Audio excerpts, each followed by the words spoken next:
This is exactly right.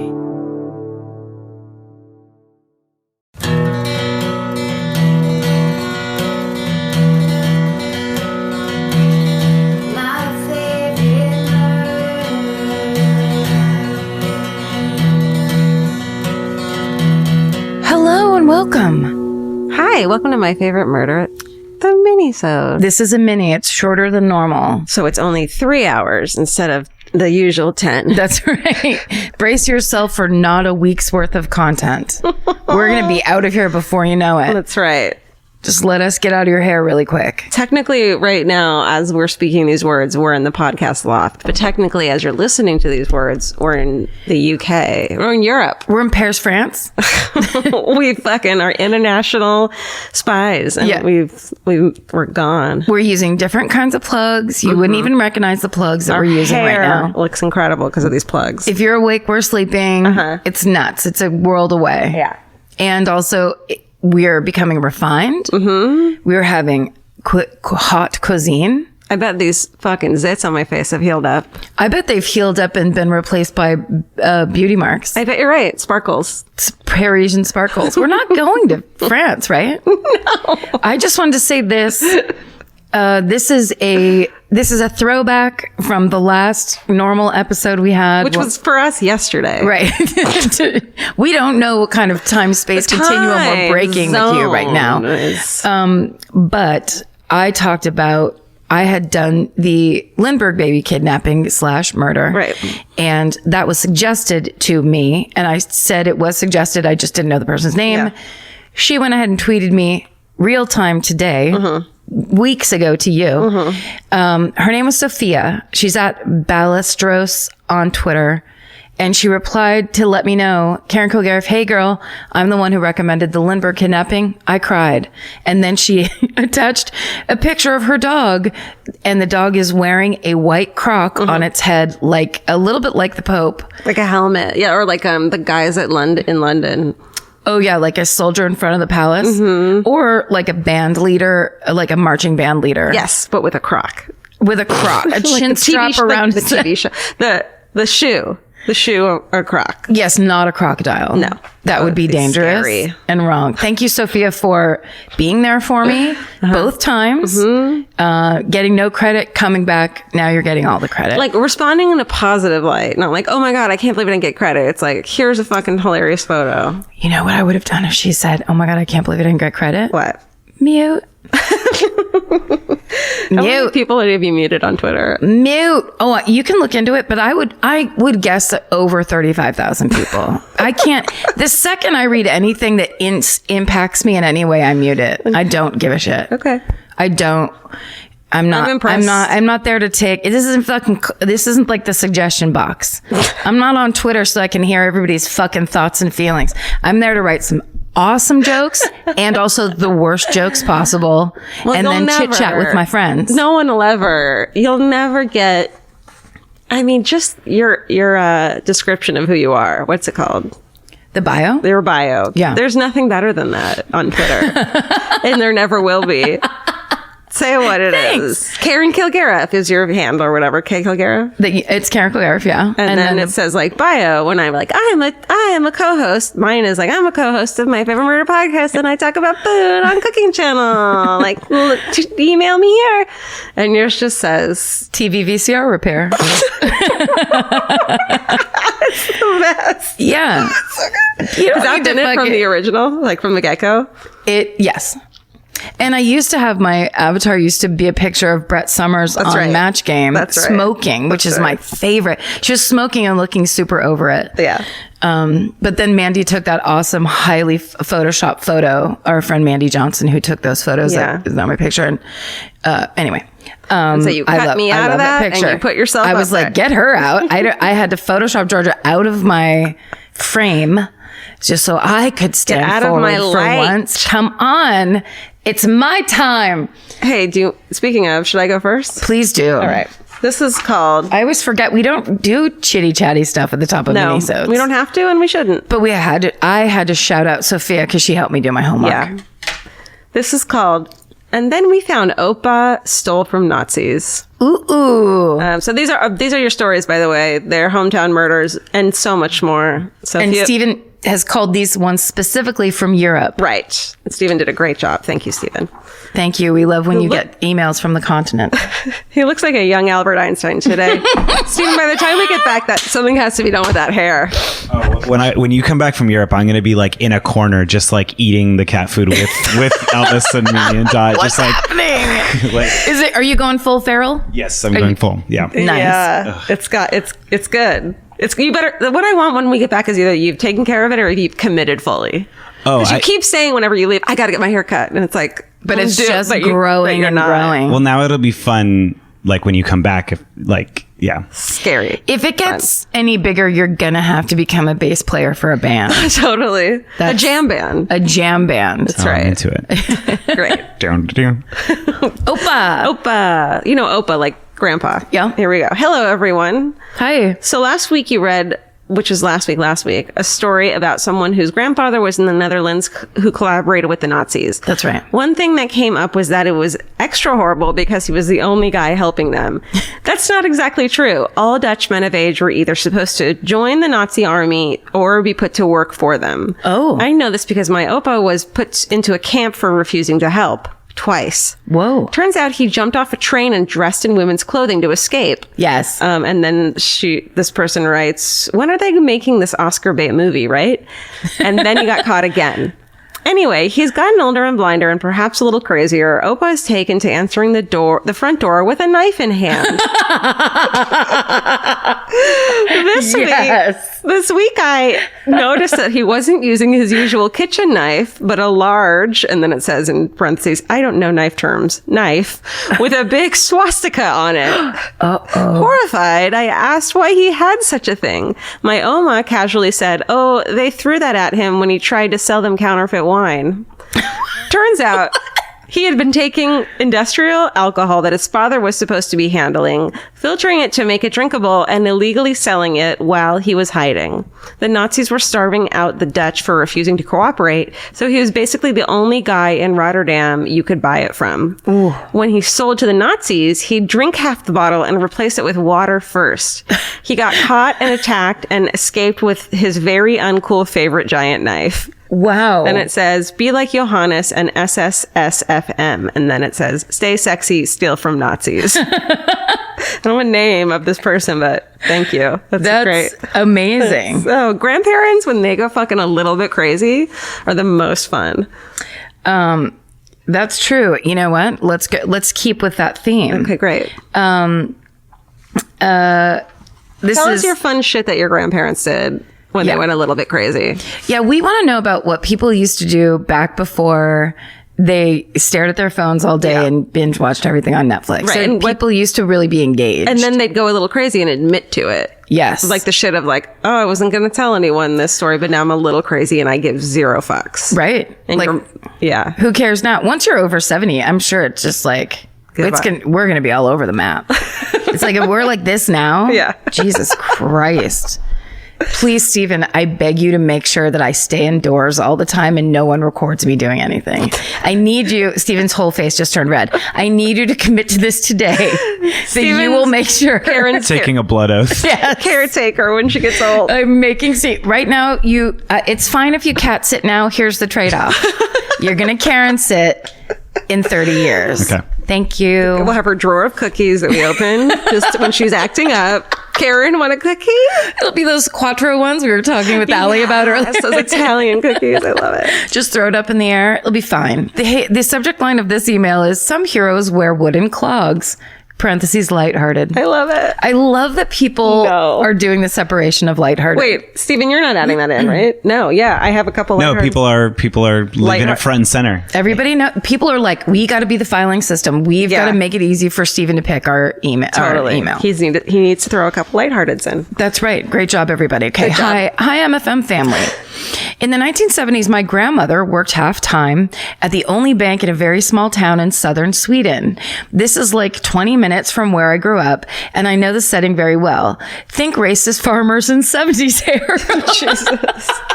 Okay. Sometimes you're hit with the smell of manure, even when you're sitting indoors in the center of town. Perfect. Unfortunately, my grandmother was out the one day something even remotely exciting happened. My grandfather likes to start the story like this, parentheses grandfather voice. I'm not doing grandfather voice. That afternoon, I got a call at work from your grandmother saying that she was alive and well, at which point I started panicking. I thought she had been in a car accident or something. Well, my grandmother then explained to my grandfather was that on her day off, the first armed robbery in Sweden had taken place at the bank she worked at. What? A man had come into the bank wielding a gun and demanded a large sum of money from one of the other young 70s girls working there. 70s girls. She handed him the money. Since that's the number one thing banks tell their employees, always hand over the money. Don't risk your own safety. One of the customers waiting in line wasn't as cooperative, though. Seeing as this was in the deep south of Sweden, I imagine he was a little stupid and or a farmer with no fucks to give. Oh, no. He had probably waited in line forever and just wanted to get home to his farm because it was already past milking time and his wife was busy taking care of their kids, so she couldn't milk the damn cows. Wow, he's writing a whole story for that guy. Either way, he proceeded to take off one of his wooden clogs and hit the man over the head. Oh my God. The robber dropped his gun and the money, and I believe he was arrested soon after since someone at the bank knew his mom or something. That's not good. I'm kind of fuzzy on the details after the wooden clog bit because I always start laughing and can't hear what my grandparents say. Anyway, stay sexy. Don't get murdered, Edmund. That's something else. That's something to look forward to in Sweden. We got to start wearing wooden clogs. We did get wooden clogs for Christmas one year when I was little. Yeah. Either that or it was an ornament I was trying to put my foot into. Now I'm thinking no one gave us wooden clogs, and it was like probably an antique that my mom was like, please stop touching. Yeah, with your feet. Yeah. And I was like, can I just put my foot into it one look more how time? funny this looks. I can only fit my toe in here. Isn't this funny? Isn't this neat? Look how funny I am. Please pay attention to me, or I'm going to have to become a comedian and a podcaster one day. Do you want me to light that fucking bed on fire again? Because I'll do it. I will do it. I'm not above it. With America's #1 meal kit, HelloFresh, you'll get easy, seasonal recipes and pre-measured ingredients delivered right to your door. All you have to do is cook and enjoy. HelloFresh makes cooking delicious meals at home a reality. From step-by-step recipes to pre-measured ingredients, you'll have everything you need to get a wow-worthy dinner on the table in about 30 minutes. Say goodbye to endless grocery store trips and takeout. HelloFresh has you covered. There's something for everyone, from family recipes to calorie smart and vegetarian, and fun menu series like Hall of Fame and craft burgers. HelloFresh has more 5-star recipes than any other meal kit, so you'll know you're getting something incredible. HelloFresh is flexible and it fits your lifestyle. Easily change your delivery days, food preferences, and skip a week whenever you need. Break out of your dinner rut and make deliciousness part of every week with HelloFresh. I love that even though HelloFresh is super easy and they make it really basic and like straightforward, you still feel like you're cooking this like incredible home cooked dinner. And that makes me feel good about myself. And that instead of just ordering takeout, I'm actually making something and preparing something at home, and that just, it feels good. So for $80 off your first month of HelloFresh, go to HelloFresh.com/murder80 and enter murder80. It's like receiving 8 meals for free only at HelloFresh.com/murder80, promo code murder80. Go buy. This one's called That One Time I Got Kidnapped. Oh, great. Hi, Stephen, Georgia, Karen, and cats. First, Okay. you start with Stephen and then you end with cats. This is a person who's trying to get our attention. Yeah, that's true. In a negative way. But let's see. It's I respect negative the attention. approach. Yeah, I like it. All right. Not a hometown murder since I live in Iceland, and murders in general are almost non-existent. Iceland. By the way, thanks grade school Karen for giving Iceland some love.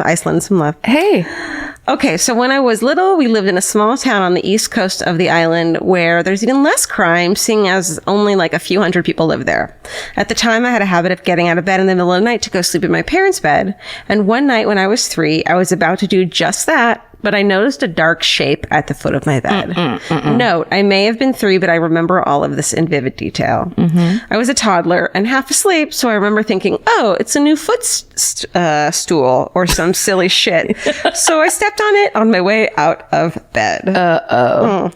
But to my surprise, the shape stood up and took me on piggyback and began to carry me out of the house. Again, my confused 3-year-old brain jumped to the conclusion that would freak me out the least, so I assumed it was my mom taking me out on some sort of surprise trip. Nice. Oh, children are so stupid. The next thing I remember is my dad out on the lawn yelling at the person carrying me. The person replied saying something like, "Oh, this is my daughter. I'm picking her up from a sleepover." And then it says, "Who does this guy think he's kidding?" I remember thinking to myself, wait, Mom's voice isn't that deep. The next thing I recall is being inside and my dad calling the cops and then being in my parents' bedroom with my mom. What? To this day, I don't know who the guy was or what or why he did it.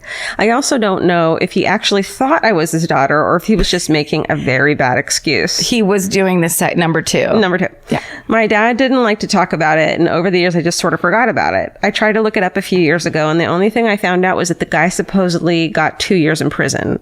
Wow. Like I said, I don't think about it very often. Sometimes I just remember that this is a thing that happened to me, and I think about how if Dad hadn't come out, I could be dead or living in a cabin in the mountains with full-blown Stockholm Syndrome. Wow. Anyways, love your podcast so much. My girlfriend introduced me to it, and I binge listened to every episode during my shifts last summer. We're looking forward to seeing you and awesome ladies in Amsterdam. Yay. Stay sexy and don't get kidnapped, Etta. Etta, Jesus Christ. You almost got kidnapped. You were halfway out. So, like, the dad heard a noise. Yeah. Thank God. Yeah. Can you That's- imagine stepping on something on the way out of the bedroom and then it like moves and picks you up and tries to carry you off?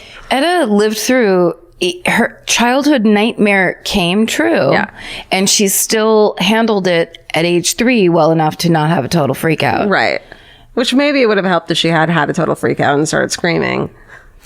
Well, but she must have done something because that dad was out there. Yeah. Unless he had huge ears. And you got to wonder, like, did she wake up because there was like a presence or something? Like Yes. she knew. And do you think that the Like, 'cause he kidnapper was scooted like, around on why the carpet. why is she coming over to me? What's going on? Like he had to be kind of surprised too. Was he on the way into the room crawling under the bed? I mean, it sounds like she got out of bed and stepped on him. Yeah. Which means he was crawling under her bed. Or like hiding. Yeah. Under the fucking bed, though. Like a nightmare. Like an exact Pixar child's nightmare. Oy vey. Etta, great job. See you in Amsterdam. I mean- think, which is like tomorrow night. We've had a great time in this city. Oh my God. What an incredible bunch of canals you We have. got so high. I stole a bike. Okay, ready? Yeah. The subject line of this is watch where you're walking. Okay. Hi, Karen, Georgia, Stephen, and family. Oh, I like that. Yeah, that works. I live in Scotland now, and it's where the story is set. But I'm going to start off with a fun fact that I grew up in County Tyrone, Northern Ireland, the same as Typhoid Mary. Oh. Nice. Bold start. Side note, she's from Cookstown. It's quite grim, and is the place that one of my friend's exes is from, and he is a capital T, capital A, true asshole. That is my new phrase. He is a true asshole. True, a capital T, capital A. And I was like, what's she gonna spell? True asshole. And then in all caps, anyway. When I was 13 years old, me and my mum did a 5-day long hike called the West Highland Way, starting in Glasgow and ending in Fort William. Wow. My mum is incredibly good at her job as a forester. Ugh. She's so enthusiastic about it and loves to talk about it. She was better than all the men in her year So cool. in handling a chainsaw at forestry school. Fuck yes. Her trees cut per day was ridiculous. Wow. She met my dad there. Oh, there's the movie. That's the fucking rom-com I want to see. He Forestry catches School. the tree Yes. as it's being felled. Right. And she's under it. She bends down to paint her toenails. Because I was trying to be, guys and girls type stuff. Sure. When do they carve like their initials in a heart in the tree that they just felled? They don't carve their initials. They arrest a teen couple carving their initials because they're Love so it. pro 'Cause tree. you're not allowed to. And that's more romantic Right. than initial carving. Anyway. Sorry, go on. No. She met my dad there, and I remember she said the most romantic gift she ever got from him was an axe he spray painted gold. Oh my God. I love it. A couple of times. That's so sweet. When I came home from school, I caught them leaving nude YouTube comments on video. Wait a second. Wait, what? Wait, what? Steven. Oh, rude. Sorry, rude. What's happening? Nude YouTube comments. What does that even entail? I feel like something's going on with my eyes. Like I can only see 3 words at a time. Yeah. Okay, sorry. I caught them leaving Rude YouTube comments. Rude. And I love that you just blamed Steven immediately. Steven, Why would you pick this filthy email? you don't read them. You just make sure your name's first in the intro. Steven, you are picking only Steven first emails, and now I'm here reading a nude YouTube. A rude nude YouTube. Rude nude forest for YouTube. Okay, let's get back. Let's just get serious about comedy. Nude comments.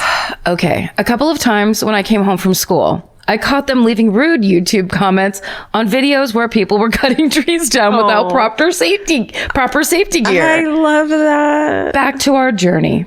No, I just want to say that if you don't, you need to find a partner that you can be mean about to other people with together. Yes. Tell them what they're doing wrong together. That's right. Vince and I Attack judge them. the shit out of fucking everyone constantly, and it's just like what our relationship is made out of. There's nothing more bonding than hating someone mutually.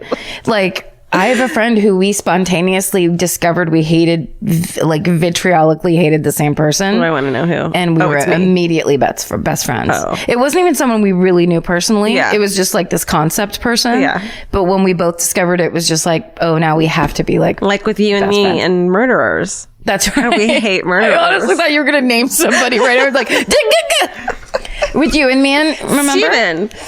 Oh, no. Okay. Before I was born, she used to work in the West Highlands, and she had a running commentary for the whole hiking trip. I planted that woodland, and that one. And telling me about the kinds of mosses and shit that I didn't care about at 13. I was becoming a butthead teenager. Sorry, Mom. About halfway through the hike, on our way to Crane Lyark for the night, we were approaching another woodland, and she immediately picked up on the forestry signage. It read that there was felling in progress and to be careful. This, she said, shouldn't be going on at that time of year, but we couldn't hear chainsaws or anything, so we kept walking. My mom wouldn't let it go, saying the sign shouldn't still be up and that she felt like something was wrong. Again, I didn't care because I was a stupid idiot. But then I smelled something that gave me visions straight away of memories of being at my grandparents' house and smelling the exact same thing, going under the bridge and finding a swollen, deep, dead sheep caught up in a wire. I assumed it was just another dead sheep. I said, haha, Mom, it smells like dead sheep, LOL. Oh my God. The smell was getting stronger, and my mom had stopped talking, cautiously touched my arm, pointed at a tent in the distance, saying it looks like it's been there a while and people can't be living in it as it's been -7 Celsius at night recently. Oh my God. I told her to stop worrying. They probably just left it there and went home. As I said this, I tripped up, looked back, and saw I was walking. It was a walking boot that I had fallen over, and it was pretty fucking full of mossy foot. Oh, shit. I wanted to poke at it with a stick, but my mom wouldn't let me. Good. We assumed that as the signage was still up from long ago, that it meant that the harvesting teams found the rest of the body and dealt with it. I hope that's what happened anyway, because we sure didn't tell anyone. Instead, we carried on our merry way and had a pretty nice time. Wait, what? I had the owner of the foot. I hope the owner of the foot didn't suffer. What happened? Wait a second. Looking forward to seeing you guys perform in Glasgow in May. Then you need to get up on stage and fucking explain to us. Okay. Everything. Okay. You just walked us off a cliff. Your mom was the most intense forester in all of, where were we? Northern Ireland? Sure. Where were we? Where, what's her Glasgow? Glasgow. Ooh. Yeah. Right? I mean, how was it? And then it was just like, how did they die? Who died? Why is there a foot there? What's the tent doing there? I wonder about the tent. I'm okay. We have to trust the highly professional forester that the sign meant they literally were just there, I think is what she's saying. Okay. But why does it smell like a rotting corpse still? Maybe like the people that went in were going in to do their forestry, but then discovered the dead body, took the body and left and didn't know the foot was there. Okay. And then didn't know to take off the sign. Because they were freaking out that they found a dead body. Okay. So who's the dead body and how did he die? That's a guy named Jerry, and he just was lazy. Here, let me read the end of this. Looking forward to seeing you guys perform in Glasgow this May. I loved your storytelling and hope you're... And how you're so relaxed and talking about mental health stuff that you guys go through. It's helped me and many others. Very proud to be a murderino. Thank you for reading Stay Sexy and Watch Where You're Walking. Mari. Wow. That reminds me of like when you eat a tongue sandwich and you're like, it tastes me back. When you trip over a foot and you're like, who tripped who? Tripped me. Exactly. If you kick that foot out of the ground, right, you trip that foot as well. You tripped a foot. Listen, send us your shit. Send us your you look and listen and send us your grandparents that weird shit. Just send us stuff. I mean, all of these stories, any story, I will say this. Pretty much anything, if you discover something in a forest, we would like to hear about it. People keep saying like, I finally have a story to send you. Like if you're waiting so you can tell us this one story because we haven't asked for a thing and it's this crazy story, just send it. Yes. Sorry, Stephen. Now you have to go through so many emails. Steven's doing charades gestures of don't worry about it. I love this job. This is my favorite thing. Come on. Just reading these. I just want to read your goddamn email for the rest of my life. Tiniest font. Please make the font as small as you can. Don't use any punctuation would be great. And then just like if you tripped over something and there's a lot of trees nearby, we're opening it up to that. Opening it. Forest stories. Send them. Forestry. My favorite murder at Gmail. Thanks for listening, you guys. We love you guys. We do. Stay sexy. And don't get murdered. Bye. Bye. Hey, Elvis, you want a cookie?